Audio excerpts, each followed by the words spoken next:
welcome back to my film and TV channel. Hope you're all staying safe and well. We've got a dark comedy crime thriller to look at today, and the word comedy in this, it is very dark comedy, and it comes from a director or a writer or a producer in his time that's not known particularly for his dark comedy, but we're talking Darren Aronofsky.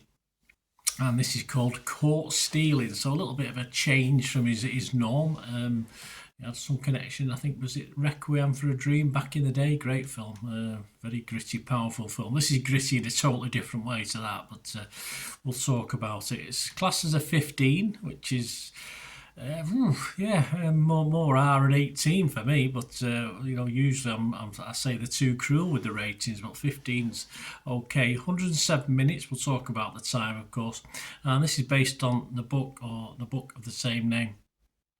Neil Minow of RogerRabbit.com said of this: a tight, twisty script, meaningful stakes, a top director and an A-plus cast have delivered a satisfyingly sharp thriller. Caught Stealing. Yes, all good. Well, perhaps not. Michael Talbot Haynes from Film Threat, he watched the same film and he said, Caught Stealing is a plodding meander that flagrantly overestimates its appeal. Yes, I don't think it overestimates its appeal. I'm nearer Neil, in fairness, on this one. I don't know what it means by overestimating its appeal. Perhaps it's based on the fact of what the director's done in the past. I'm not too sure, but anyway, we'll talk about it. Please, guys, if you are new to the channel, you like the content, what I try and do, please hit that like button. That'd be wonderful. And of course, subscribe if you've not already done so. And we do have something called a hype button on YouTube now. It sometimes appears. I've got some pages it doesn't. Sometimes it does. I don't know how it works out. But yeah, if you can give us some hype points, it helps all my little channel algorithms and stuff. I don't know how it all works, that sort of thing, but helps get me out there a little bit more. So if you can help support the channel in that way with the likes or the hypes, etc., that'd be fantastic. Much appreciated. Right, let's get on with this. The film stars Austin Butler, Regina King. Yes, the chemistry between those two when they're on screen is fairly good. Zoe Kravitz again, likewise. Matt Smith, Liev Schreiber, Vincent D'Onofrio, Benito Martinez Ocasio, Griffin Dunn and Carol Kane. What's it about? Well, it follows a former star baseball player. It doesn't have any really big significance to the role. He's turned bartender now. He got a serious injury in a car crash, which we get flashbacks to during the film. And he unwittingly runs afoul of New York City's criminal underbelly. Not very nice people. While pet sitting for his neighbour. Yeah, forced into pet sitting for his neighbour. But he had to look after a cat. I'm a cat person myself, so I don't blame him. But even the poor cat doesn't come out of this very well, in fairness. Anyway, this was released by Sony on August the 29th, 2025. I'm doing this review on the 7th of September 2025, so check your territory. So all scores and comments was at that date.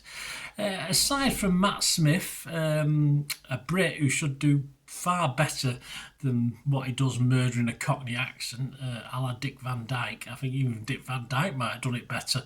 And even Butler later has a go at it as well, and even that's slightly better, but still bloody awful. So apart from that, this doesn't this doesn't always work, but is a real blast for me. I say it doesn't work as in every scene, every setup doesn't quite work.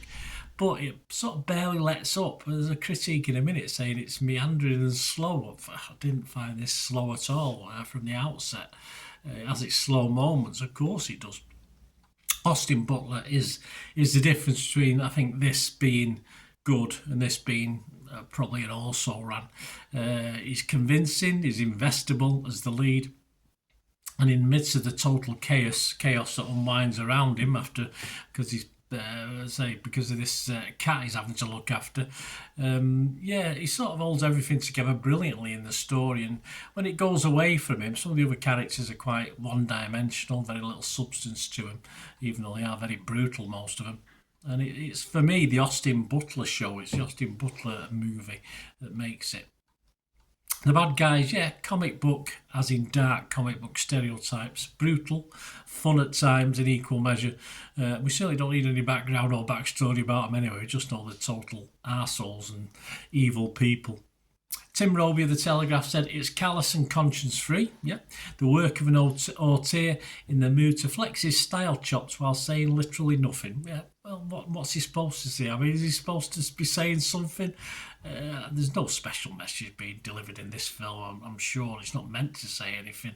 It's just to be watched and enjoyed and then put aside for something else to watch. Some nasty characters in situations, basically over a day and a night, I think. I think it all takes place in a fairly short space of time, probably 2 or 3 days. I'm not too sure. I've got a bit lost on that. But it's not the most fun 2 or 3 days. You know, me and you had this sort of thing, looking after doing a favour for someone.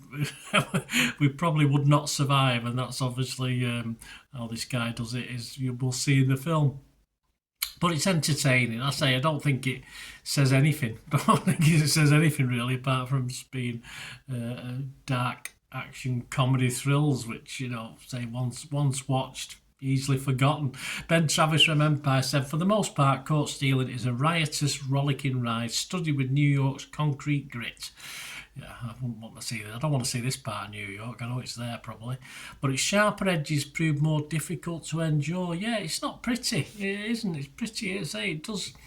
Even though it plays the violence, it's got a 15 rating. It's quite painful, sad in parts. Yeah, not all the good guys or girls come out in one piece or even alive, sadly. And the dark humour is very, very dark at times. I don't think I've seen that from Aronofsky stuff before. There's been a little bit of dark humour, I think, in certain things, but it's a bit out of what he normally does. But for me, I don't care. I don't watch directors. I watch films to be entertained. If it so happens that a certain director's done it and I like it, that's fair enough. The story, of course, doesn't take us too far, probably to hospitals and various places and back, but it is surprisingly engaging. It is a sort of just slightly too long a run time at over an hour and 40. You probably knocked 10 or 15 minutes off this. You probably could have got rid of a couple of the scenes.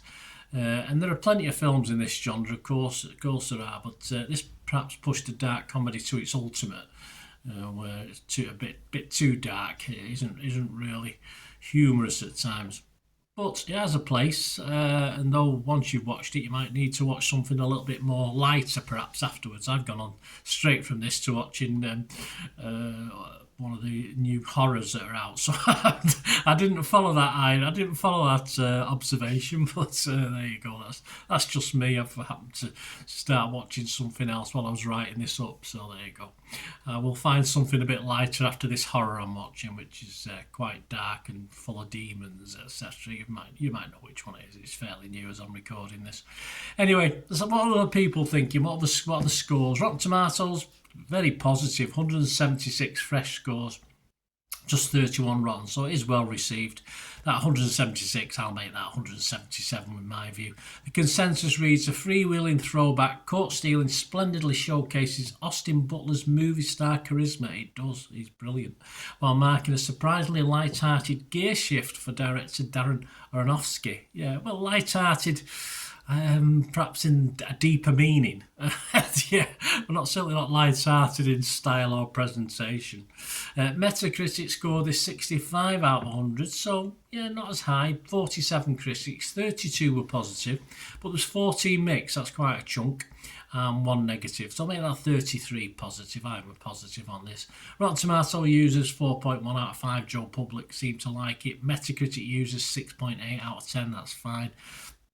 And Internet Movie Database, it's 13,000 scores and reviews, so a hell of a lot, and it's getting a 7.3, so I'd imagine this is going to hover between around the 7 mark for its lifetime on Internet Movie Database, and I think it's worth it. I've not gone quite as high personally. I'm going to give this a 6.5, which is my very watchable score. I'll say some people might find just the violence a little bit too much in this one, certainly for a 15 rating. But it's fine. It's not all the good. It does have a nice ending. The ending's okay. The ending's fine. But as I say, getting there sometimes it's a bit dark.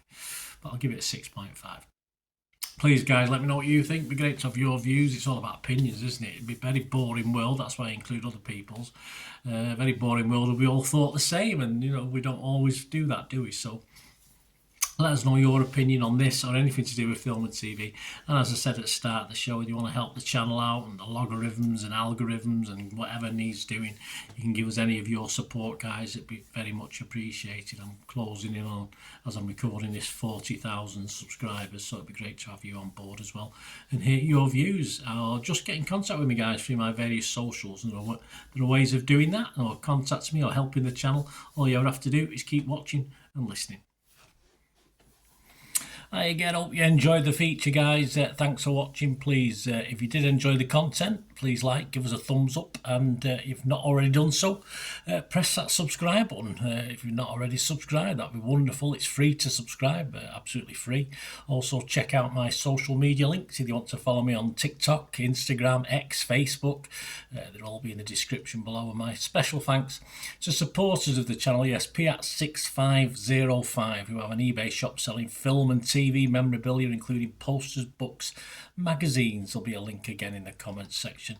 And if you're into your football, don't forget my football stuff on Manchester City for general football fans, but mainly City fans, of course. Or if you know someone who might enjoy that, give them a kick in my direction. I'll be very, very grateful. And as ever, guys, comments on this feature is wonderful. Anything to do with film and TV is always very, very welcome. It's great to talk film and TV. I thank you, guys, for your support. Stay safe, everyone.